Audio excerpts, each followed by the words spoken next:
Renungan Masa Prapaskah 16 Februari 2024, Jumat sesudah Rabu Abu. Bacaan firman Tuhan terambil dari Yesaya 58 ayat 1 sampai dengan 9a, Mazmur 51 ayat 3 dan 4, 5 dan 6, 18 dan 19, serta Matius 9 ayat 14 dan 15. Mari kita berdoa. Bapa di sorga, di hari ketiga masa Prapaskah ini, ajarlah kami tentang hakikat dari pertobatan dan puasa seturut dengan kehendak-Mu. Demi Kristus Tuhan, kami mohon. Amin. Yesaya 58 ayat 1 sampai dengan 9a. Demikian firman Tuhan. Serukanlah kuat-kuat, janganlah tahan-tahan. Nyaringkanlah suaramu bagaikan sangkakala.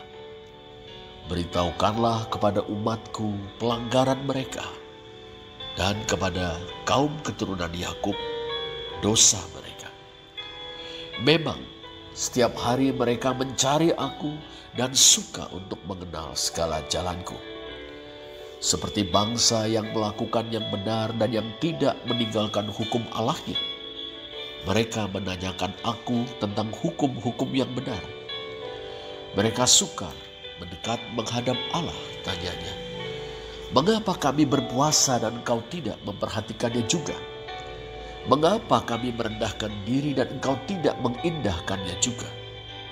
Sesungguhnya, pada hari puasamu engkau masih tetap mengurus urusanmu, dan kamu mendesak-desak semua buruhmu. Sesungguhnya kamu berpuasa sambil berbantah dan berkelahi serta memukul dengan tinju dengan tidak semena-mena. Dengan caramu berpuasa seperti sekarang ini, suaramu tidak akan didengar di tempat tinggi. Sungguh-sungguh inikah puasa yang kau kehendaki? Dan mengadakan hari merendahkan diri, jika engkau menundukkan kepala seperti gelagah dan membentangkan kain karung dan abu sebagai lapik tidur. Sungguh-sungguh itukah yang kau sebutkan berpuasa, mengadakan hari yang berkenan pada Tuhan? Bukan, berpuasa yang ku kehendaki ialah supaya engkau membuka belenggu-belenggu kelaliman dan melepaskan tali-tali kuk, supaya engkau memerdekakan orang yang teraniaya dan mematahkan setiap kuk, supaya engkau memecah-mecah rotimu bagi orang yang lapar dan membawa ke rumahmu orang miskin yang tak punya rumah. Dan apabila engkau melihat orang telanjang, supaya engkau memberi dia pakaian dan tidak menyembunyikan diri terhadap saudaramu sendiri. Pada waktu itulah terangmu akan berkah seperti fajar dan lukamu akan pulih dengan segera. Kebenaran menjadi barisan depanmu dan kemuliaan Tuhan barisan belakangmu. Pada waktu itulah engkau akan memanggil dan Tuhan akan menjawab. Engkau akan berteriak minta tolong dan Ia akan berkata, ini aku. Mazmur 51 ayat 3 sampai dengan 6, dilanjutkan dengan ayat 18 dan 19. Kasihanilah aku ya Allah menurut kasih setiamu. Hapuskanlah pelanggaranku menurut rahmat-Mu yang besar. Bersihkanlah aku seluruhnya dari kesalahanku, dan tahirkanlah aku dari dosaku. Sebab aku sendiri sadar akan pelanggaranku. Aku senantiasa bergumul dengan dosaku. Terhadap engkau sajalah aku telah berdosa, dan melakukan apa yang kau anggap jahat, supaya ternyata engkau adil dalam putusanmu, bersih dalam penghukumanmu. Sebab engkau tidak berkenan kepada korban sembelihan. Sekiranya ku persembahkan korban bakaran, engkau tidak menyukainya. Korban sembelihan kepada Allah ialah jiwa yang hancur, hati yang patah dan remuk tidak akan kau pandang hina, ya Allah. Matius 9 ayat 14 dan 15. Kemudian datanglah murid-murid Yohanes kepada Yesus dan berkata, "Mengapa kami dan orang Farisi berpuasa tetapi murid-muridmu tidak?" Jawab Yesus kepada mereka, "Dapatkah sahabat-sahabat mempelai laki-laki berduka cita selama mempelai itu bersama mereka? Tetapi waktunya akan datang, mempelai itu diambil dari mereka, dan pada waktu itulah mereka akan berpuasa." Saudara, dalam bacaan pertama hari ini, Allah melalui nabinya mengecam umatnya.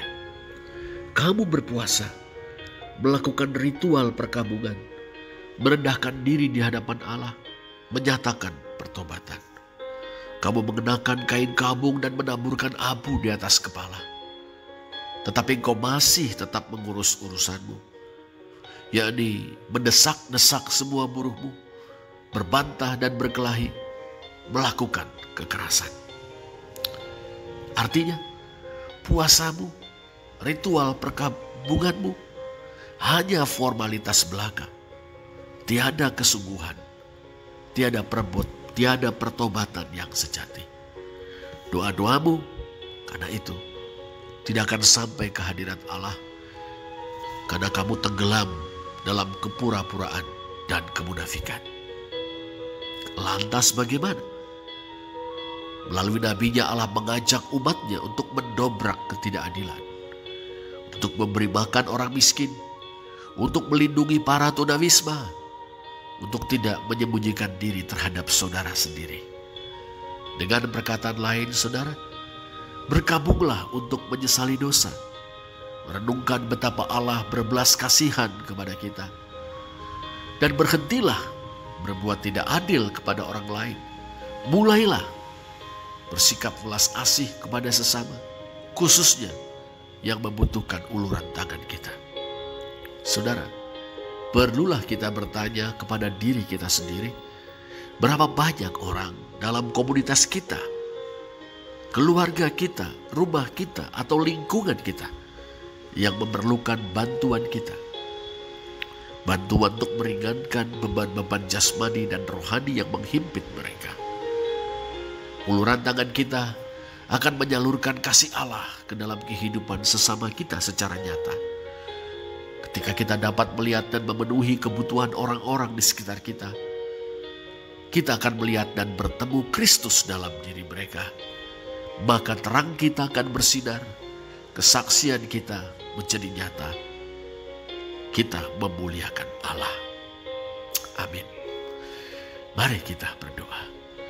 Tuhan, di masa prapaskah ini, tolonglah kami untuk melihat orang lain sebagaimana Engkau melihat mereka, untuk mengasihi mereka sebagaimana Engkau mengasihi mereka. Demi Kristus Tuhan kami. Amin.